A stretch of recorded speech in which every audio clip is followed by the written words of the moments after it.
सरकार डरी हुई है कि 2024 के पहले आरएसएस बीजेपी के लोग देश में फसाद करना चाहते हैं। आप लोगों ने हाथी का मामला देखा, इतने बड़े पैमाने पर वकील इतने बड़े पैमाने पर इतने लंबे समय तक हड़ताल पर है, क्यों है? करना चाहते हैं, मगर धर्म ग्रंथों में उन्होंने लिखा काशी बनारस पवित्र है, ऐसा उन्होंने क्यों लिखा? ये मुख्य चुनाव आयोग के कार्यालय पर दिल्ली में 26 नवंबर को हम मोर्चा लेकर जाने वाले हैं। मस्जिद किसकी है? ब्राह्मणों की है। क्या सबूत है?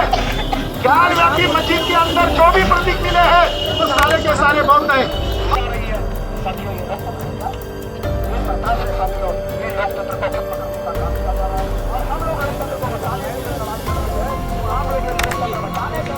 मोर्चा लेके जाएंगे क्योंकि भारतीय पुरातत्व सर्वेक्षण विभाग पर इन्हीं 3.5% ब्राह्मणों का कब्जा है।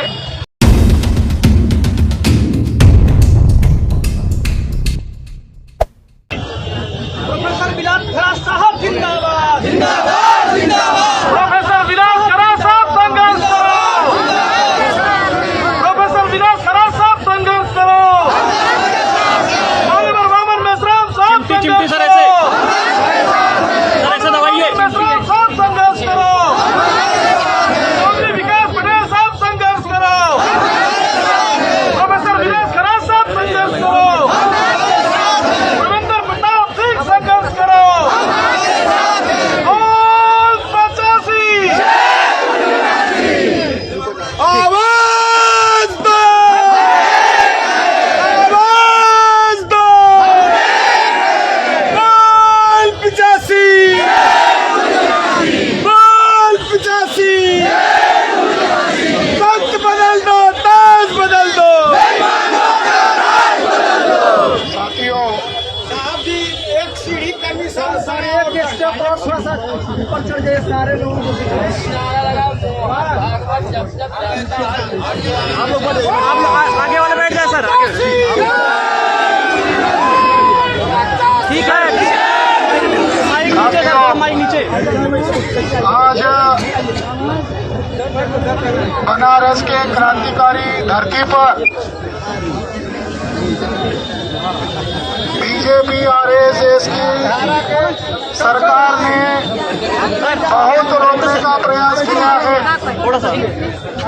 हमारे चरणबद्ध आंदोलन से राज्य की सरकार और केंद्र की सरकार इतनी डर गई है कि जब जब हम बनारस में आते हैं, नरेंद्र मोदी बनारस में आकर यहाँ नाटक नौटंकी करते हैं।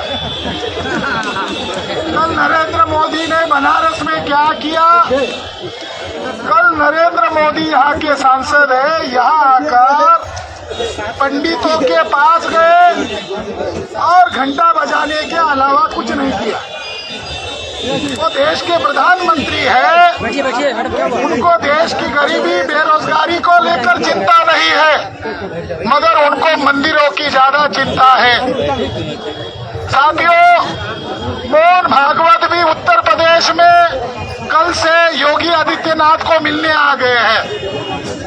तो इसका मतलब ये है कि हमारे आंदोलन से राज्य की बीजेपी सरकार और केंद्र की भाजपा सरकार डरी हुई है। दूसरी जानकारी ये मिली कि बीजेपी सरकार ने ट्रेनें रद्द की। तो बीजेपी सरकार, आरएसएस की सरकार इतनी आप लोगों के आंदोलन से डरी हुई है कि वो ट्रेनें रद्द कर रहे हैं। तो हम ये बताना चाहते हैं कि ट्रेन मोहन भागवत के बाप की नहीं है, ये भारत के लोगों की ट्रेन है। वो लोगों के आंदोलन को कुचलने के लिए ट्रेनें रद्द कर रहे हैं। हमारे आंदोलन को रोकने के लिए लोगों के आवागमन के साधन रद्द कर रहे हैं। इसका मतलब है हमारा मैसेज सरकार तक पहुंच गया, हमारा मैसेज जनता तक पहुंच गया। वो लोग डरे हुए हैं, ब्राह्मण लोग हमसे डरे हुए हैं। हमारे साथी अभी हरियाणा से आए हैं। हरियाणा से उनको पूछा आप हरियाणा से क्यों आए हो? तो उन्होंने कहा कि राखी गढ़ी सभ्यता है हरियाणा में एक सिंधु सभ्यता, राखीगढ़ी सभ्यता मिली है और वो मूल निवासियों की सभ्यता है, मगर ब्राह्मण बोल रहे हैं वो ब्राह्मणों की सभ्यता है, वैदिक सभ्यता है। वैदिक सभ्यता कैसे हो सकती है? जिन्होंने वर्ण व्यवस्था बनाई, जाति व्यवस्था बनाई, छुआछूत निर्माण किया, महिलाओं को गुलाम बनाया, छूत अछूत की व्यवस्था बनाई, वो सभ्य लोग नहीं हो सकते, वो जंगली लोग हो सकते हैं, असभ्य लोग हो सकते हैं। तो उन लोगों के द्वारा मूल निवासियों की सभ्यता पर कब्जा करने का जो षड्यंत्र चल रहा है, इसको लेकर भी हमने 9 तारीख को भारत बंद किया था। ये भारत बंद केवल काशी और मथुरा को जो बौद्ध स्थल है उसको बचाने के लिए नहीं है। तो ब्राह्मणों का डीएनए भारतीय डीएनए नहीं है। ब्राह्मणों का डीएनए टेस्ट हुआ तो ब्राह्मणों के डीएनए का पता चला कि ब्राह्मण लोग भारत के निवासी नहीं है, वो लोग विदेशी लोग हैं और उनका डीएनए का नाम है R1A1। ब्राह्मणों के डीएनए का नाम क्या है? R1A1। और भारत के तमाम मूल निवासी बहुजनों के डीएनए का नाम है L3YAM। अब इससे तो पता चल रहा है दोनों का अलग अलग नाम है। तो ये जो आंदोलन आज हम कर रहे हैं बनारस में, ये काशी और मथुरा हमारी तो है ही, मगर हमारा ये दावा है कि जिनका डीएनए भारतीय नहीं निकला, जिनका डीएनए विदेशी निकला है, वो भारत के किसी भी भूभाग पर क्या कब्जा कर सकते हैं? क्या विदेशी ब्राह्मणों को भारत के किसी भूभाग पर कब्जा करने दोगे? आप तो बहुत समझदार लोग हो, आप लोगों को डीएनए पता चल गया है। ये देश को बचाने का मामला है, ये मातृभूमि को बचाने का मामला है, ये सही देशभक्तों का मामला है। साथियों, अभी कुछ दिन पहले जम्मू और कश्मीर के पूर्व राज्यपाल माननीय महामहिम सत्यपाल मलिक साहब ने टीवी पर आकर बयान दिया और टीवी पर आकर उन्होंने बयान दिया कि 2024 के पहले आरएसएस बीजेपी के लोग देश में फसाद करना चाहते हैं। कोई साधारण व्यक्ति ने स्टेटमेंट नहीं दिया है, ये स्टेटमेंट जम्मू कश्मीर के राज्यपाल ने दिया हुआ है। तो इसका मतलब है कि आरएसएस और बीजेपी के लोग काशी और मथुरा के नाम पर हिंदू मुसलमान का मामला खड़ा करना चाहते हैं। हिंदू मुसलमान का मामला खड़ा करके वो वोटों का धार्मिक ध्रुवीकरण करना चाहते हैं। करेंगे ईवीएम घोटाला, मगर इसके लिए वो फसाद करना चाहते हैं। ये पूर्व राज्यपाल का बयान है और उनका ये भी कहना है कि पुलवामा में जो हमला हुआ था वो बीजेपी ने करवाया था। 2019 का चुनाव जीतने के लिए मिलिट्री को मरवाया, बीजेपी गवर्नमेंट ने मिलिट्री को मरवाया और पाकिस्तान के नाम से ललकारे, कुछ नहीं किया, हिजड़े बन गए और उन्होंने ब्राह्मणों को इस देश का शासक बना दिया। शूरवीर नहीं है वो लोग, जो देश के आर्मी को मारते हैं वो शूरवीर कैसे है? वो किसान को मारते हैं वो शूरवीर कैसे है? वो महिलाओं की इज्जत लूटते हैं वो शूरवीर कैसे है? इसलिए लड़ाई मान सम्मान की लड़ाई है। हम यहाँ आए जुलाई महीने में 9 जुलाई को यहाँ के कमिश्नर ने, यहाँ के डीएम ने हमको परमिशन दिया, भाषण करने की, सवाल लेने की परमिशन दिया, मगर रात के 2 बजे निरस्त किया। उस दिन उन्होंने हमें सभा नहीं करने दिया। आज तो हमारा आंदोलन है, हमने सोचा चलो उस दिन जो सभा नहीं हो पाई, चलो आज सभा कर लेते हैं। जो उस दिन हमारी सभा नहीं हुई वो आज हो रही है। हम यहाँ तो बोलेंगे, यहाँ केवल चुपचाप तो नहीं जाएंगे। हमने किताब लिखा, 2 खंडों में हमने किताब लिखा। किताब का शीर्षक है काशी मथुरा किसकी, ब्राह्मणों की या मूल निवासी बौद्धों की। इसमें हजारों प्रमाण दिए और सिद्ध करवाया कि काशी मथुरा ये मूल निवासी बौद्धों की है। साथियों, ब्राह्मण लोगों ने पुराणों में धर्म ग्रंथों में ये लिखा हुआ है कि काशी में ब्राह्मण को नहीं जाना चाहिए।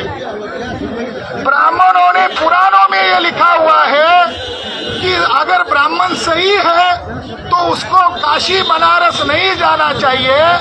तो ब्राह्मणों ने इसके अंदर लिखा हुआ है क्योंकि काशी और पवित्र नगर है, और पवित्र नगर है। हमें सवाल खड़ा हुआ कि हम लोग काशी पर कब्जा करना चाहते हैं, मगर धर्म ग्रंथों में उन्होंने लिखा काशी बनारस और पवित्र है, ऐसा उन्होंने क्यों लिखा? कारण है तो ब्राह्मणों ने लिखा हुआ है क्योंकि ये बौद्धों की नगरी है, पुराणों में लिखा हुआ है। और शाक्य मुनि तथागत बुद्ध ने यही बनारस में आकर धम्म चक्र प्रवर्तन किया, बहुजन हिताय बहुजन सुखाय का नारा लगाया। तथागत बुद्ध ने पहला संगठन बनारस की धरती पर बनाया, बहुजन हिताय बहुजन सुखाय का नारा लगाया। आज ये कर रहे प्रधानमंत्री देश के साथ वफादार होना चाहिए, मगर देश का प्रधानमंत्री मोहन भागवत के साथ वफादार है, आरएसएस के साथ वफादार है। वो 84,000 बौद्ध विहार कहाँ गए, ये सवाल पूछने के लिए आज हम बनारस में आए हैं। बौद्धों के 84,000 बुद्ध विहार कहाँ गए, उनका जवाब मांगने के लिए आज यहाँ है। और 27 सितंबर को मथुरा में रहेंगे। यहाँ इस आंदोलन से ये प्रमाणित हो गया, देश में पूरा देश देख रहा है कि ये बौद्धों का मूल निवासी लोगों का विरासत बचाने के लिए आंदोलन है। आज बनारस में हुआ। ये सरकार, ये जो ब्राह्मणों की सरकार है, समय रहते हुए सचेत करते हैं, वार्निंग करते हैं, सुधर जाए। जैसे आज बनारस में लोग इकट्ठा हुए, अगर तुमने ज्यादा ही कर दिया तो भारत के 6 लाख गांव में लोग सड़क पर उतरेंगे। सभी तरफ से 2024 में योगी आदित्यनाथ की सरकार को हम गिराएंगे। आज हम यहाँ से संकल्प लेके जाते हैं कि काशी मथुरा किसके कारण खतरे में है? आरएसएस बीजेपी के कारण खतरे में। और आरएसएस बीजेपी के लोग योगी आदित्यनाथ को आगे करके षड्यंत्र कर रहे हैं। 2024 में इनको गिराना होगा। लोकतांत्रिक अधिकार है, वो नहीं दे रहे, अधिकार से उन्नति से खींचना होगा, सीटना होगा। इसको तब्दील करने के लिए हमारे राष्ट्रीय अध्यक्ष माननीय वामन मेश्राम साहब ने 26 नवंबर 2023 को, अभी चल रहा है सितंबर 24 सितंबर, अभी अक्टूबर आएगा, फिर नवंबर आएगा। 26 नवंबर 2023 को ईवीएम रद्द करवाने के लिए, ईवीएम में गड़बड़ी होती है, ये सारी विरासत खतरे में क्यों है? क्योंकि ईवीएम विदेशी ब्राह्मणों के पास है। ईवीएम का बंदोबस्त करना होगा। इसलिए आने वाली 26 नवंबर को बुद्धिस्ट इंटरनेशनल नेटवर्क और राष्ट्रीय पिछड़ा वर्ग मोर्चा, भारत मुक्ति मोर्चा के देशव्यापी आंदोलन को आज हम समर्थन करते हैं। और पूरे देश भर में हमारा जो बुद्धिस्ट इंटरनेशनल नेटवर्क है और राष्ट्रीय पिछड़ा वर्ग मोर्चा है, चलो दिल्ली का आज हम संकल्प करके आने वाले 26 तारीख को ईवीएम मशीन से चुनाव न हो, ठप्पे मारने वाली प्रणाली से चुनाव हो, पारदर्शी हो। इसलिए मुख्य चुनाव आयोग के कार्यालय पर दिल्ली में 26 नवंबर को हम मोर्चा लेकर जाने वाले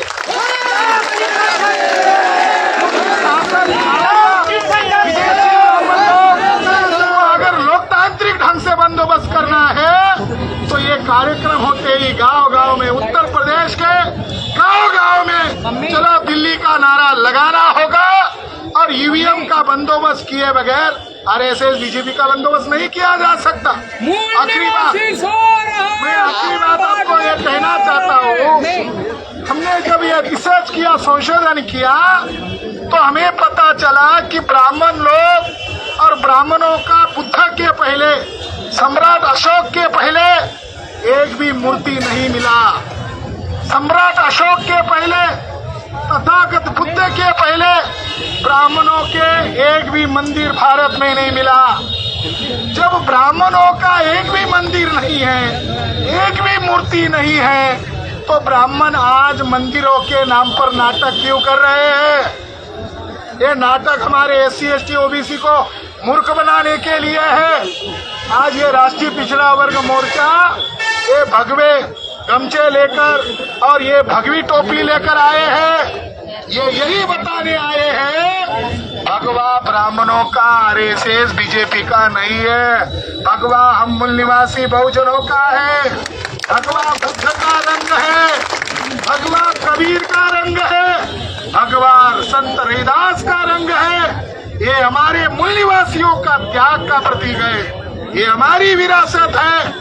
तो मैं इस मौके पर आप लोगों को बहुत हृदय से धन्यवाद देना चाहता हूँ कि उन्होंने लाख कोशिश की, रास्ते रोक जाम कर दिए हैं, बसेस को रोक दिया है, ट्रेनें को रोक दिया है, इसके बावजूद आप लोगों ने उनको बहुत ही करारा जवाब दिया है। अब सही मायने में सम्राट अशोक की लायक संतान हो, आप सही मायने में आप सम्राट अशोक की लायक संतान हो, अपनी विरासत बचाने के लिए आप यहाँ आए हो। आज हम यहाँ कलेक्ट्रेट कार्यालय पर जा रहे हैं उनको याद दिलाने के लिए कि आप संघ के आदेश पर काम मत कीजिए, तनख्वाह हम लोग देते हैं, आप संविधान का आदेश का पालन करो। आपको संविधान का पालन करने के लिए कलेक्टर बनाया गया है, न कि RSS का पालन करने के लिए बनाया गया है। अगर ये लोग नहीं सुधरते, ये कह रहे हैं कि ज्ञान व्यापी मस्जिद किसकी है? ब्राह्मणों की है। क्या सबूत है? ज्ञान व्यापी मस्जिद के अंदर जो भी प्रतीक मिले हैं वो सारे के सारे बौद्ध है और हमारे पास इसके सबूत है। यहाँ बनारस में लाड भैरव, आप लोगों ने किसी ने देखा होगा लाड भैरव? लाड भैरव क्या है? लाड भैरव सम्राट अशोक का स्तंभ है। ये कह रहे भैरव है, वो वास्तव में क्या है? सम्राट अशोक का स्तंभ है। आज कब्जा किसका है? ये सरकार कह रही है कोर्ट में जाकर कि हम मस्जिद को तोड़ेंगे नहीं, हम GPS सर्वे करेंगे। अरे GPS सर्वे ये नाटक है, ढोंग है।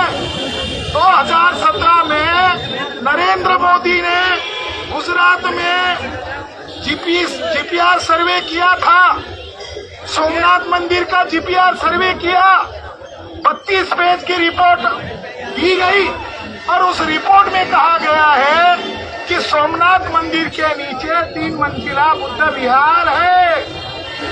नरेंद्र मोदी प्रधानमंत्री है तो नरेंद्र मोदी देश का प्रधानमंत्री है और सोमनाथ मंदिर ट्रस्ट का अध्यक्ष भी है। नरेंद्र दामोदर दास मोदी की नैतिक जिम्मेदारी है एज ए प्रधानमंत्री होने के नाते कि सोमनाथ मंदिर से पंडे को निकाला जाए, उसका उत्खनन किया जाए और बौद्धों के हवाले सोमनाथ विहार को दिया जाए। अगर तुम सोमनाथ मंदिर नहीं लेना चाहते हो तो तुम काशी मथुरा में लाख GPR सर्वे करो, सब नाटक माना जाएगा। पहले उधर का समाधान करो, बाद में इधर आकर नाटक करो। यहाँ बुद्ध गया बिहार नजदीक है, बुद्ध गया का बोध गया आज भी ब्राह्मणों के नियंत्रण में है। ये दुनिया की विरासत है। मुसलमान का मक्का मुसलमान के नियंत्रण में। देखो समझने के लिए, आपको समझाने के लिए बता रहा हूँ, मक्का ये मुसलमानों का पवित्र स्थान है। मुसलमान के अलावा वहाँ गैर मुसलमान को प्रवेश ही नहीं है, मगर उनका जो पवित्र धर्म स्थल है मक्का आज किसके पास है? मुसलमान के। जेरूसलम में जो चर्च है वो क्रिश्चियनों के पास है। जो गोल्डन टेम्पल है सिखों का वो सिखों के पास है। मगर भारत ही नहीं बल्कि दुनिया के बौद्धों का जो बौद्ध विहार है जहाँ बुद्धों को ज्ञान प्राप्त हुआ वो बोध गया आज भी महंत विदेशी ब्राह्मणों के कब्जे में है। ये लड़ाई 84,000 बौद्ध विहारों को मुक्त करने के लिए है। अगर वो नहीं सुधरते, आज हम ज्ञापन देंगे, अगर वो नहीं सुधरते हैं तो हम आने वाले समय में न्यायपालिका सुप्रीम कोर्ट के कार्यालय पर भी मोर्चा लेके जाएंगे। सुधरते हैं तो भारतीय पुरातत्व सर्वेक्षण विभाग के कार्यालय पर मोर्चा लेके जाएंगे, क्योंकि भारतीय पुरातत्व सर्वेक्षण विभाग पर इन्हीं 3.5% ब्राह्मणों का कब्जा है। हाई कोर्ट पर 3.5% ब्राह्मणों का कब्जा है। सुप्रीम कोर्ट पर 3.5% ब्राह्मणों का कब्जा है। तो आप जज बन के न्याय देते हो तो आपका सम्मान किया जाएगा, मगर आप ब्राह्मण बन के मोहन भागवत के पक्ष में अगर फैसला दोगे तो ब्राह्मण खतरे में आ सकते हैं। ये चुनौती देने के लिए हम लोकतांत्रिक ढंग से वार्निंग दे रहे। ज्ञापन में लिखा हुआ है 7 चरणों का आंदोलन किया है, 31 राज्यों में ज्ञापन दिया है और ये कहा है सुधर जाओ, नहीं तो हमें न्यायपालिका और एएसआई के कार्यालय पर